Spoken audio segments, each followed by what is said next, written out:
Hommeltuie is deesdae oral, maar het jy al gewonder hoe werk hulle nou eintlik? Kom ons kyk gou. So, wat presies is hierdie vliegende robotte wat ons oral sien? Kom ons kyk 'n bietjie nader. In 'n neutedop, dus 'n vliegende robot. Hy kan of self vlieg of 'n vliegenier beheer hom. Hierdie is basies die hommeltuig se brein en sintuie. Dis wat hom laat vlieg, navigeer en sien. Reg, so hoe kry hierdie tegnologie om eintlik van die grond af? Dis 'n twee-stap proses.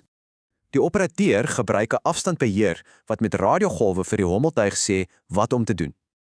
Nou die interessante deel is waar hierdie tegnologie oral in impak maak. Die toepassings is regtig wyd. By natuurrampe kan hulle skade assesseer, slagoffers opspoor en selfs hulp aflewer waar mense nie kan kom nie. Boere gebruik hulle om oostes op ooste te hou en natuurbewaarders spoor wildop om hulle te beskerm.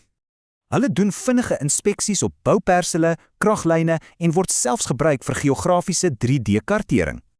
Hommeltuie word nou gebruik vir alles van pakkieaflewerings tot die vervoer van mediese voorrade en sekuriteit.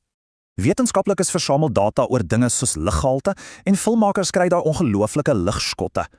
En hierdie illustreer die balans perfek. Hommeltuie is doeltreffend, maar kom ook met groot risiko's. Die punt is, dieselfde tegnologie wat hulle so nuttig maak, skep ook ernstige kommer oor privaatheid. Buiten die risiko's is daar ook praktiese beperkings. Kom ons kyk gou daarna. Bedryflewe, slegte weer en wette plaas alles groot beperkings op wanneer en waar hommeltuie mag vlieg. Dis dikwels eenvoudige goed, soos seinverlis, papbatterye of selfs 'n voël wat 'n hommeltuig laat val. Meeste hommeltuie kan net winde onder 30 km/h hanteer.